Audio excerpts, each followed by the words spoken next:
Ele pode nos transformar. Este será o título da nossa quarta lição, do segundo trimestre do ano de 2023, da classe Juvenis.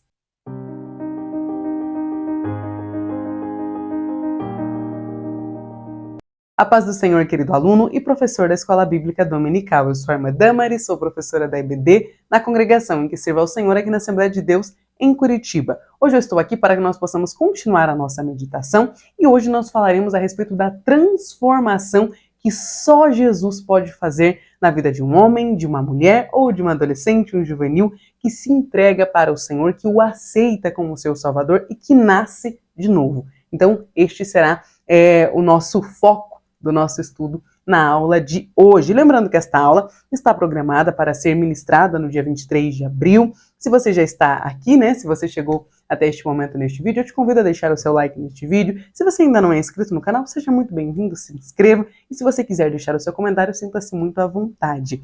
Então, nós temos aqui hoje, como a nossa leitura base, o nosso versículo-chave, o Evangelho de João, capítulo 3 e versículo 5, que nos diz o seguinte: Jesus respondeu: na verdade, te digo que aquele que não nascer da água e do Espírito não pode entrar no reino de Deus. Então hoje, a nossa leitura bíblica em classe, ela está lá no capítulo 3 de João, como nós acabamos de ler agora, e eu lerei aqui com os irmãos 10 versículos. Eu vou fazer a leitura e deixar passando a parte escrita na tela para que os irmãos possam acompanhar aí onde você estiver me assistindo.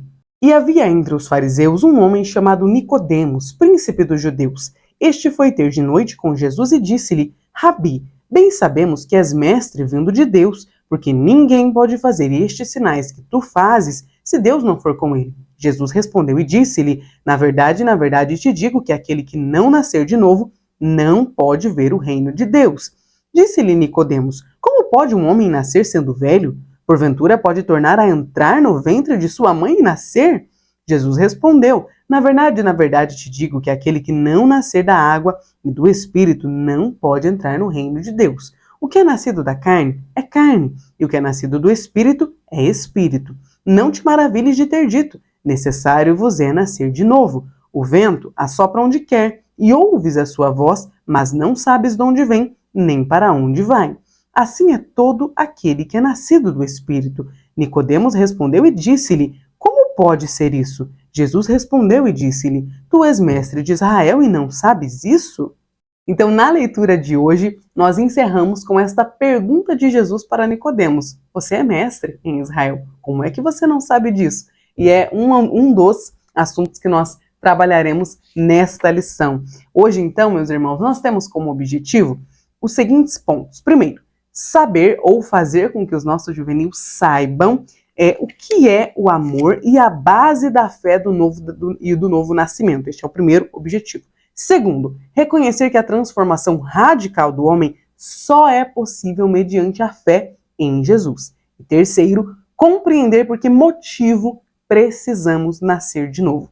Lembrando que esses objetivos que nós temos em cada uma das lições que a CPAD nos disponibiliza, eles têm o objetivo de fazer com que nós, professores, saibamos como nós precisamos conduzir a nossa aula para que ao final dela, os nossos juvenis, no caso dessa classe, tenham estes 3 objetivos. Então a ideia é que nós possamos preparar um plano de aula que nos conduza a aula, a fim de que, ao final dela, nossos juvenis saibam os objetivos que estão aqui hoje. Então, primeiro saber, depois reconhecer e depois compreender. É uma base, é um ponto de partida para que nós saibamos de que forma conduzir a nossa aula. Primeiro tópico: amor, a base da fé e do novo nascimento. Ponto 1.1. O amor divino.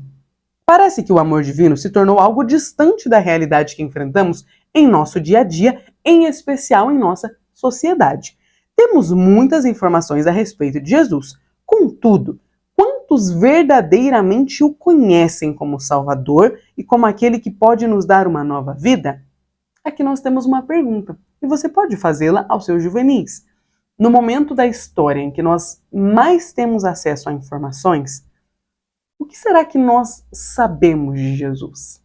E aqui eu não quero falar a respeito só do Jesus histórico, das questões que a arqueologia nos traz a respeito de Jesus ter existido ou não, de quando ele existiu ou não, das dúvidas que alguns campos da ciência trazem a respeito da existência de Jesus, não. Eu quero falar a respeito, justamente, acho que é válido perguntar aos nossos juvenis, no momento em que a facilidade à informação é tão clara, é só você abrir o celular e perguntar para o Google qualquer coisa que você vai ser direcionado a um artigo, a um vídeo, a uma explicação, a um blog, enfim. Neste momento da história da humanidade, o que é que nós sabemos de Jesus? Será que nós estamos aproveitando este momento para conhecê-lo verdadeiramente?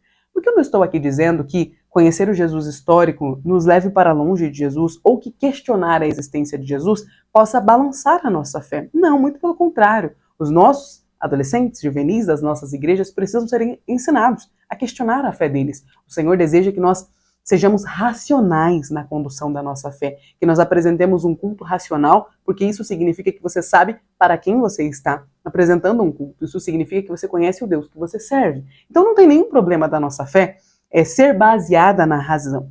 Muito pelo contrário, é o que o Senhor deseja. Porém, nessa época em que nós somos tão ensinados a questionar, será que nós temos aproveitado para questionar e aprender mais de Jesus para que nós possamos conhecê-lo?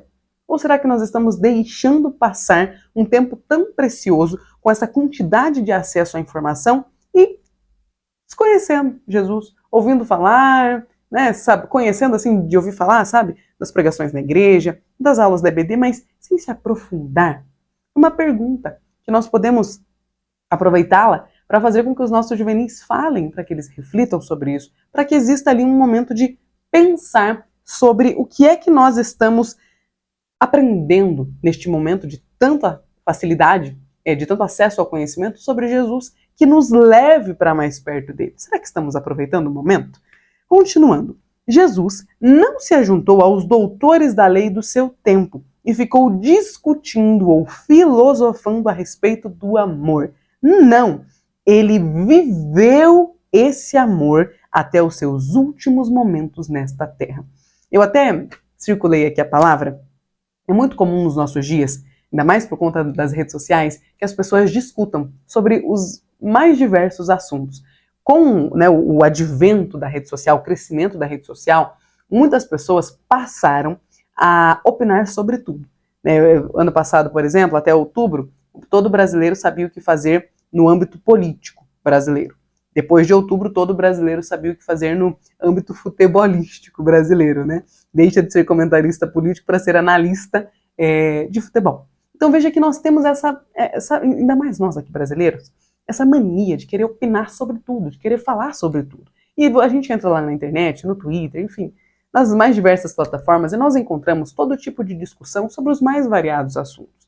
Esses dias me mandaram uma discussão que estava tendo, um pessoal discutindo sobre dízimo, se pode ou não pode dar dízimo, se tinha ou não tinha no Novo Testamento, toda aquela coisa. É engraçado que nesses lugares é um bando de gente que assim se frustrou com alguns problemas na igreja e que aí vai descarregar toda a sua emoção sem conhecimento, sem respaldo bíblico e acaba descarregando ali apenas um sentimento de frustração, um sentimento, né, de alguém que foi machucado por algumas circunstâncias que podem acontecer dentro das igrejas. Mas isso nos leva a pensar que Jesus, diferente dos fariseus da sua época e diferente de muitas pessoas do nosso tempo, dos nossos dias atuais, Jesus não viveu no campo da discussão, no campo teórico. Jesus vivia o amor.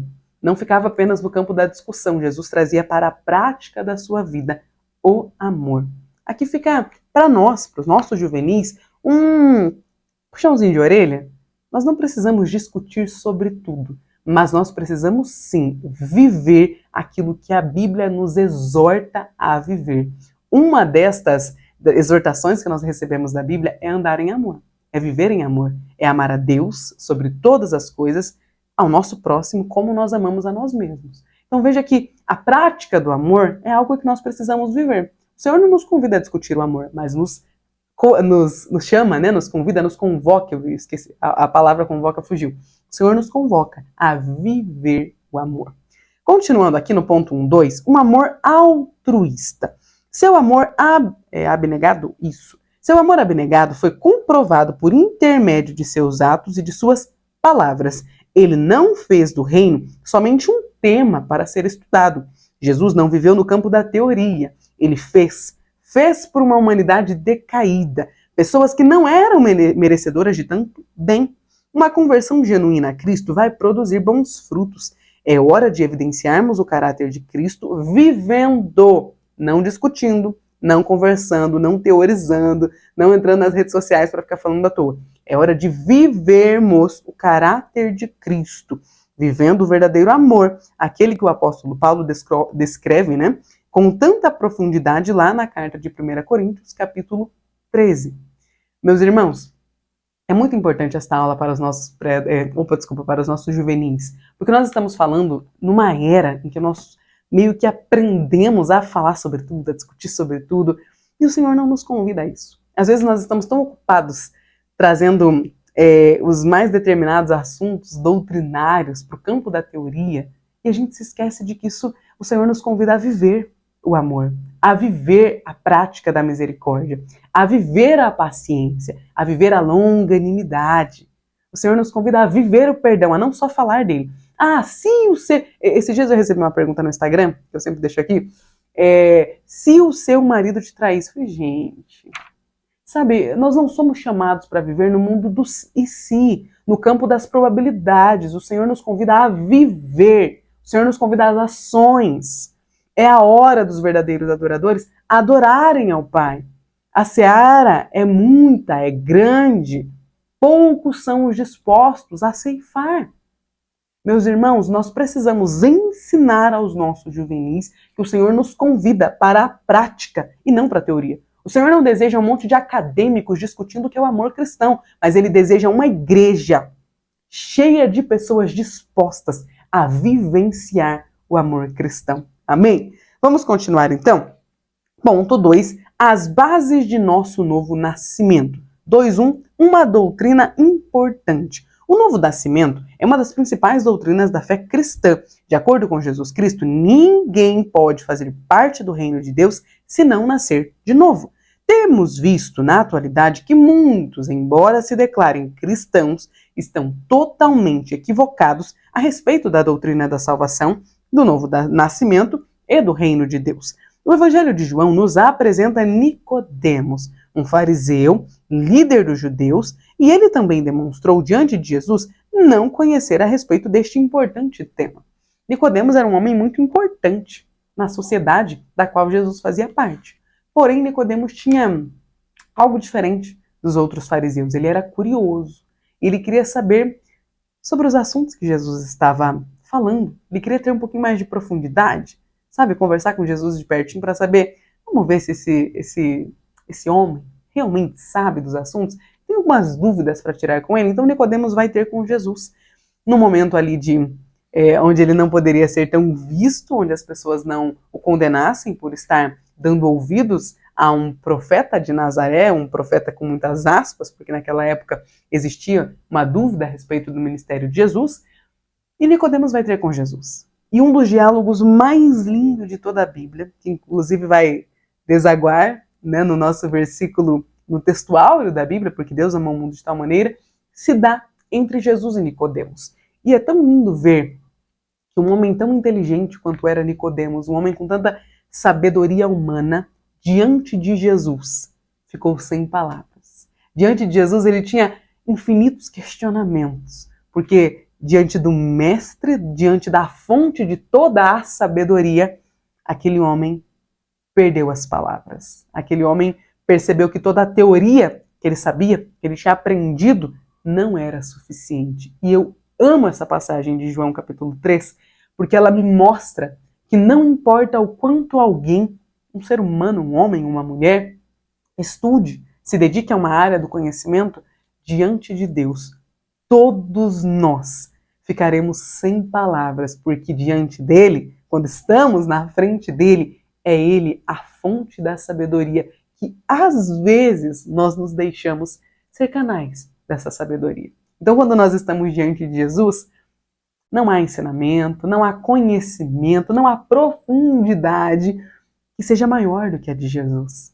O Senhor é um mestre com letra maiúscula, é o dono de toda a sabedoria, é o Filho de Deus, é Deus. Então é maravilhoso perceber que o diálogo entre um líder dos religiosos, dos judeus naquela época, perdeu as palavras diante de Jesus. Ele falou, como é que pode ser isso? E ele perguntou algo que nós também perguntaríamos. Senhor, como é que funciona uma pessoa que nasce de novo?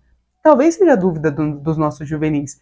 Nascer de novo, como é que é? Volta para o ventre da mãe? Como é que funciona? É metafórico? É uma expressão? É uma figura de linguagem? O que significa isso? Olha que lindo que é ver o diálogo de alguém que sabia tanto, mas que diante de Deus parecia não saber nada. Então, continuando aqui, ponto 2.2, uma transformação radical. A salvação do homem só é possível mediante a fé em Jesus. É tão somente por intermédio da fé e da graça que podemos experimentar uma profunda transformação de vida. Uma mudança radical que brota do interior e reflete no exterior, em palavras e atitudes. Sem essa transformação, operada pelo Espírito Santo, ninguém verá o Senhor. O mestre com letra maiúscula, com muito amor e paciência, mostrou a Nicodemos que somente ele, Jesus, pode nos conceder uma nova natureza, mediante a fé no seu sacrifício vicário. Jesus, como nós já estudamos, é o Cordeiro de Deus que tira o pecado do mundo. Aleluias! Que bênção que é falar de transformação. Quer saber que Jesus transforma até as pessoas mais rudes, até as pessoas com o coração mais incrédulo, o Senhor pode transformar a todos. Eu amo pensar na transformação que Jesus provoca em nós, olhando para a minha própria vida, olhando para que se não fosse Jesus, coitada de mim, coitada das pessoas que estão ao meu redor, porque se não fosse o Senhor eu seria uma pessoa, sem dúvida, muito pior. Quando as pessoas questionam a existência de Deus, a existência do eterno, é importante nós pensarmos que sem a medida que Deus colocou na humanidade de conscientização, a medida de humanidade mesmo, de sentimento pelo próximo, nós cometeríamos as maiores barbaridades sem consciência. A nossa própria consciência é um sinal da existência de Deus. Por que é que nós temos que amar ao nosso próximo? Por que é que nós precisamos praticar a empatia? Por que é que eu não coloco o pé para que uma pessoa tropece na minha frente? Por que é que eu paro diante de um sinal e não passo por cima das pessoas que estão na faixa? Porque eu tenho uma consciência de empatia, porque aquele é o meu próximo, porque eu não quero fazer mal ao meu próximo. E de onde vem essa doutrina? De Jesus, de Deus, da Bíblia Sagrada. É o Senhor que colocou em nós uma consciência e que nos ensina a forma de lidarmos com ela. É a palavra de Deus que nos fala: não faça para o teu irmão o que você não quer que seja feito para você, porque você deve amar o teu próximo como você se ama. Alguém que se ama, alguém que está bem, que está saudável ali no seu amor próprio, é uma pessoa que não deseja cair e se machucar amanhã. Portanto, eu também não vou desejar ao meu irmão, ao meu vizinho, ao meu amigo, ao meu cunhado, que ele caia e se machuque amanhã. Por quê? Porque eu amo. Eu não vou desejar que a minha sogra, né, no Brasil se fala tanto mal de sogra, passe mal amanhã, porque eu também não quero passar mal. Então, por amor, eu não farei isso. E onde é que nós aprendemos esse amor? Na Bíblia.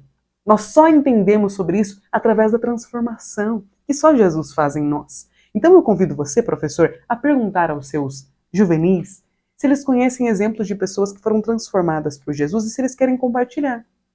Talvez eles possam compartilhar a própria história de vida deles, de pessoas que foram transformadas através do encontro com Jesus. Ou talvez eles possam citar a história dos pais, dos tios, dos avós, de um parente, de um amigo.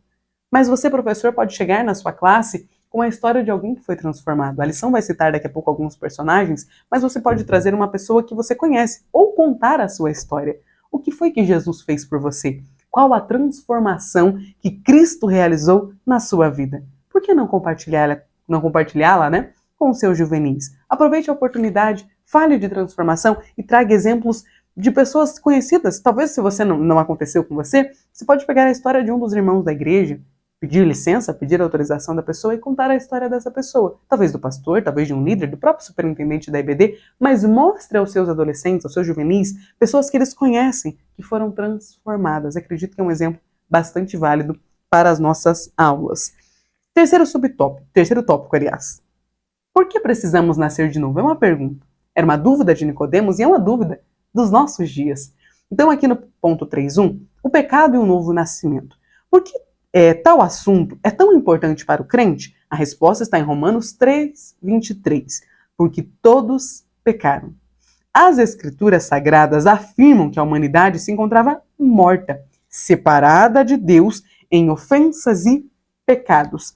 A universalidade do pecado é um tema doutrinário relevante e que pode ser encontrado tanto no Antigo como no Novo Testamento. Ao ler o capítulo 3 do Evangelho de João, ficamos um tanto perplexos ao ver que Nicodemos, um mestre em Israel, demonstrou desconhecer totalmente o assunto. Sabemos que a morte e o pecado entraram no mundo por um único homem, Adão. O pecado de Adão passou a todas as pessoas, por isso precisamos crer na morte vicária de Jesus Cristo para que venhamos a reviver espiritualmente, ou seja, experimentarmos o novo nascimento.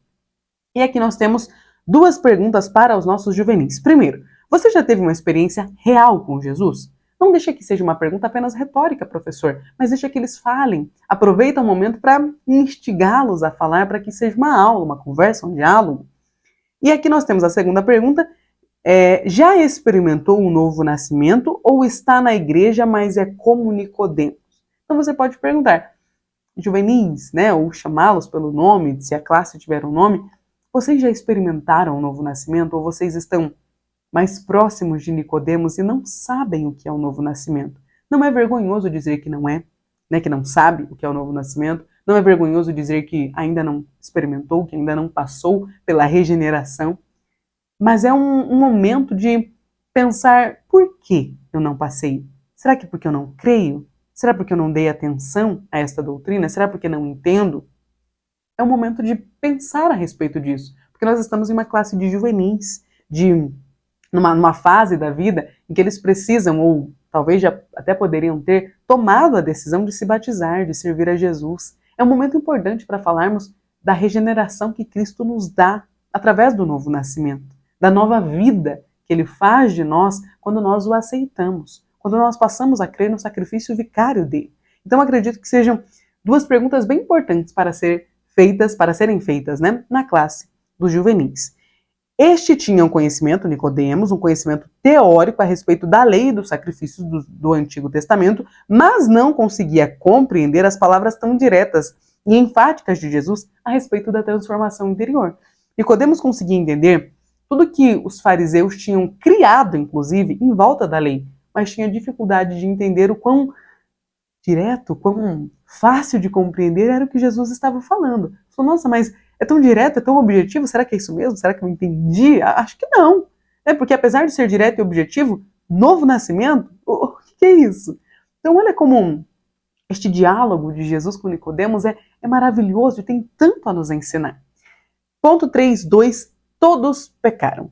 Infelizmente, nós já nascemos debaixo da maldição do pecado, mas Jesus veio ao mundo para nos oferecer a libertação desse jugo e nos ofertar a salvação. A salvação em Jesus Cristo não é herdada, ou seja, os pais não transferem a salvação para os filhos, como transferem um patrimônio, por exemplo. Ou seja, a salvação não é um bem material. É importante nós chegarmos nesse tópico daquilo que antigamente se falava muito, né, que filho de peixe é peixinho, portanto filho de crente é crentinho, e não, nós não transferimos a salvação. A gente não pega a salvação e fala, eu vou dar-la para os meus filhos, ou então eu vou passá-las assim como passa um terreno, um carro, uma casa. Não, a salvação é diferente. Tanto que a Bíblia vai nos ensinar que os pais que são crentes precisam ensinar a fé cristã aos seus filhos. Lembra lá do Shema, né? Deuteronômio capítulo 6? Amarás, pois, o teu Deus de todo o teu coração, de toda a tua alma, de todas as tuas forças, e então falarás das palavras que estão no seu coração para os seus filhos. Falarás delas.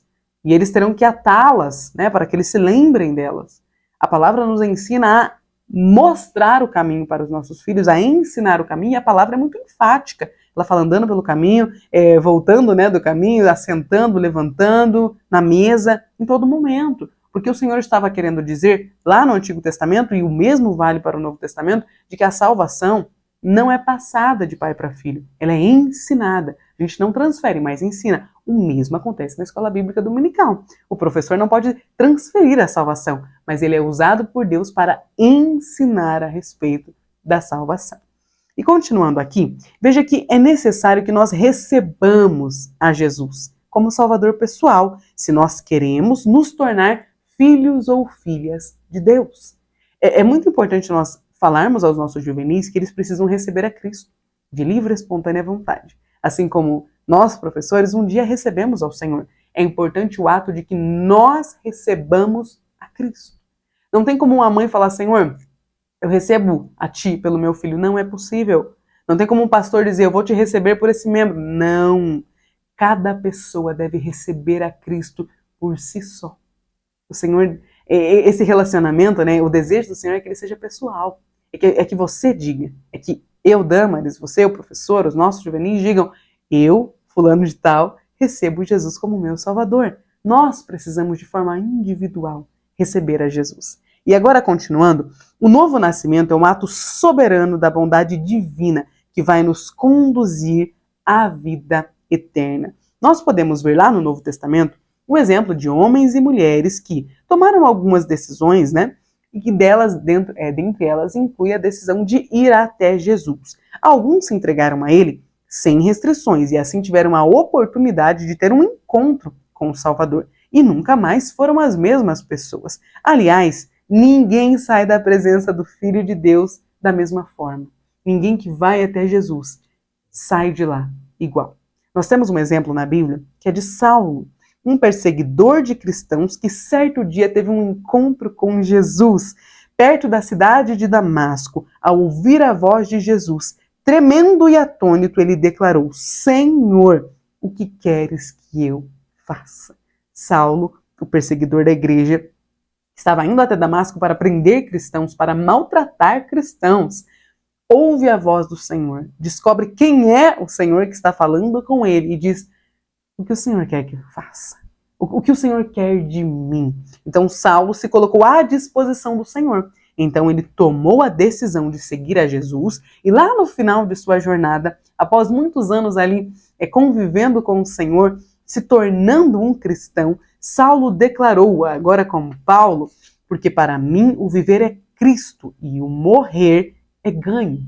Paulo creu na vida eterna ao lado de Deus e por isso desfrutou de um relacionamento pessoal com Cristo. Este relacionamento o levou a se tornar um dos mais ávidos pregadores do Evangelho. Depois de Cristo, o nome mais citado, o nome mais mencionado no Novo Testamento é o apóstolo Paulo. Então veja que esta aceitação de Paulo, esta disposição, este recebimento de Cristo transformou a vida dele. Paulo deixou de ser um perseguidor da igreja para se tornar um apóstolo da igreja que ele perseguia. Aleluias! Só Jesus tem este senso de humor tão apurado. O perseguidor da igreja se tornou um perseguido e depois perdeu a sua vida aqui na terra, mas ganhou a vida eterna porque ele era um cristão, porque ele era um apóstolo, porque ele era um pregador do evangelho. Meus irmãos, Jesus deseja que nós possamos recebê-lo e nos colocarmos à disposição dele para que ele possa nos usar. Oxalá que nós e os nossos juvenis possam receber ao Senhor e se colocar à disposição dele. Talvez você já tenha recebido o Senhor há muito tempo, mas ainda não tenha se colocado à disposição dele. Hoje o Senhor te convida, hoje o Senhor me convida, nos convida a nos colocarmos à disposição dele para que ele nos use como canal de bênçãos, como um instrumento das bênçãos do Senhor para este mundo. Amém? Vamos continuar agora no ponto 3, a escolha do homem rico. Nós estamos falando de algumas pessoas que foram até Jesus. E veja só, nós temos o exemplo do homem rico que foi registrado pelo evangelista Lucas lá no capítulo 18 da sua carta. O homem foi até do seu evangelho, na verdade, né? Falei errado. O homem foi até Jesus interessado na vida eterna, pois fez a seguinte pergunta: Bom mestre, o que hei de fazer para herdar a vida eterna? O homem conhecia todos os mandamentos e os tinha observado durante a sua mocidade. Porém, nós estamos aqui diante de um homem que era um praticante da lei. Nós podemos trazer para os nossos dias que era um cristão, era um crente. Era alguém que conhecia a Bíblia, que conhecia as Escrituras, que conhecia de teologia, mas que quando chega diante de Jesus para perguntar o que fazer para a vida eterna, não vai gostar muito da resposta de Jesus. Porque olha só o que Jesus disse para ele. Para herdar a vida eterna, faltava uma coisa para ele. Ele já conhecia as Escrituras, ele já observava os mandamentos, então só faltava uma coisa. E qual era esta coisa? Vende tudo quanto tens, reparte-o pelos pobres e terás um tesouro no céu. Depois, vem e segue-me. Jesus disse para ele, você, jovem rico, que tem muito dinheiro, que tem muitas posses, quer herdar a vida eterna. Então, meu convite, meu conselho, minha dica, minha sugestão é que você vá e venda tudo que você tem. Aí você reparte o dinheiro com os pobres e o seu tesouro não estará mais aqui na terra, estará no céu. Então você poderá me seguir. Meus irmãos, aqui nós não temos uma crítica aos ricos, aos afortunados, às pessoas que têm dinheiro. Aqui nós temos uma crítica àquilo que nós deixamos colocar no nosso coração. Aqui o Senhor está criticando exatamente onde está o nosso coração. E aqui continuando, deixa eu terminar para a gente poder fazer essa reflexão, mas veja aqui, o jovem rico precisava fazer uma escolha, ficar com a sua fortuna ou doá-la aos pobres e herdar a salvação, e alcançar a vida eterna da qual ele estava perguntando. Porém, a escolha dele foi feita mediante o local onde o coração daquele homem estava. Então veja que para herdar a vida eterna é preciso crer naquilo que Deus é. Ele é suficiente em tudo em nossas vidas. Também é preciso um relacionamento mais íntimo com o Salvador. Aquele homem, o jovem rico, ele preferiu manter o seu relacionamento com a sua fortuna, com os prazeres que ela poderia lhe proporcionar. E aqui nós temos uma pergunta para os nossos juvenis. Do que você precisa abrir mão para conhecer melhor a Jesus?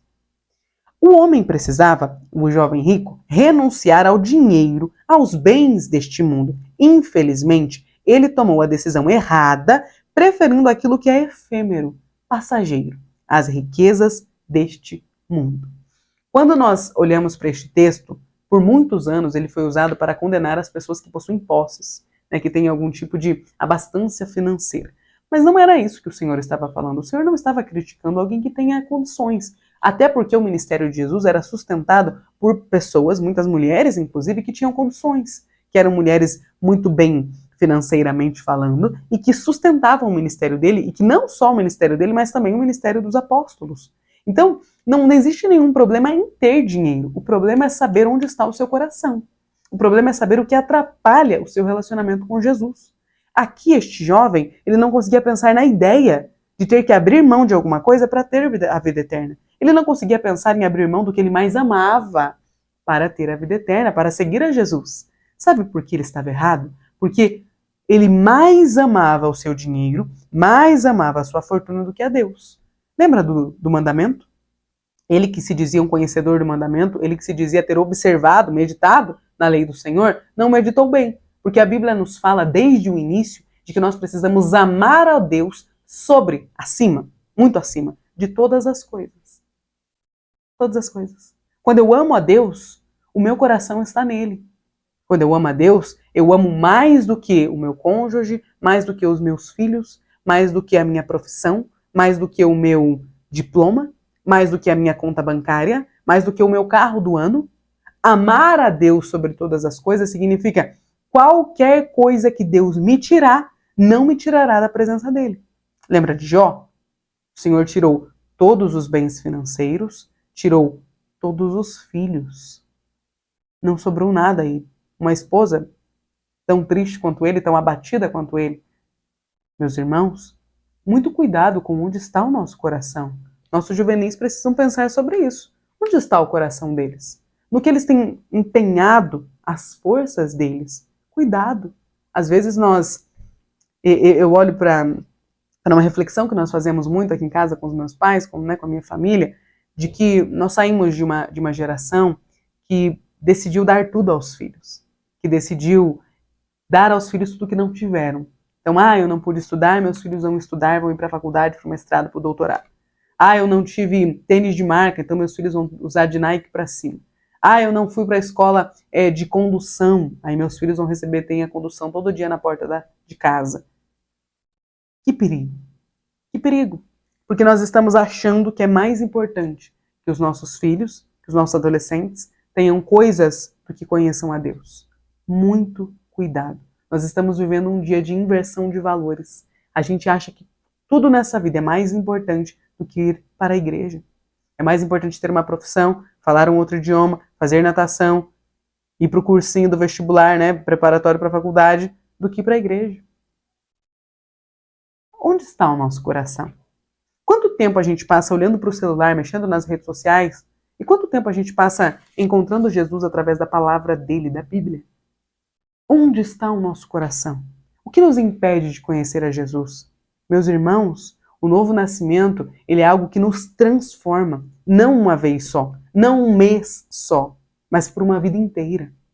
Se nós um dia aceitamos a Jesus, se um dia nós recebemos a Cristo, mas hoje nós passamos dias, meses, semanas sem falar com Ele, nós estamos perdendo o maior privilégio que a salvação nos dá, que é o de ter intimidade com o Pai, que é o de Jesus, né, ter nos reconciliado com o Senhor, com Deus. Que nós não percamos de vista a diferença que o Evangelho faz na nossa vida. E essa diferença se encontra, inclusive, na nossa gestão do tempo. A gestão do tempo de um cristão ela é diferente da gestão do tempo de um mundano, de alguém que não vai para o céu.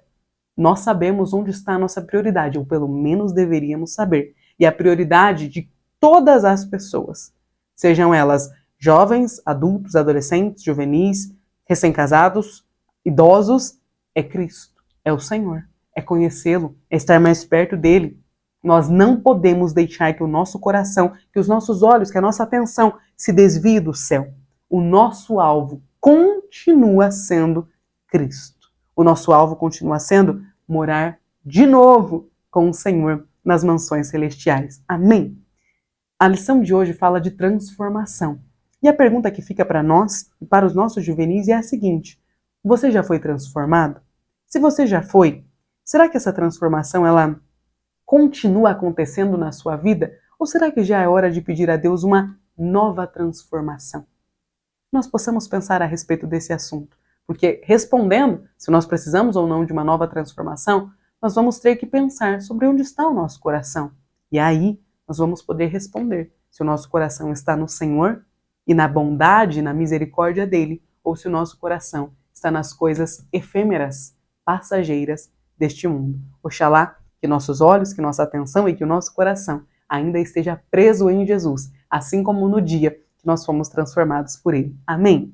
Deus abençoe. Muito obrigada por chegar até aqui. Eu convido você, inclusive, a orar e a pedir ao Senhor a direção dele, para que nesta aula o Espírito Santo possa te usar, colocar as palavras certas na sua boca, para que você possa alcançar o coração de cada um dos seus juvenis. Amém? Deus abençoe. Até a próxima aula.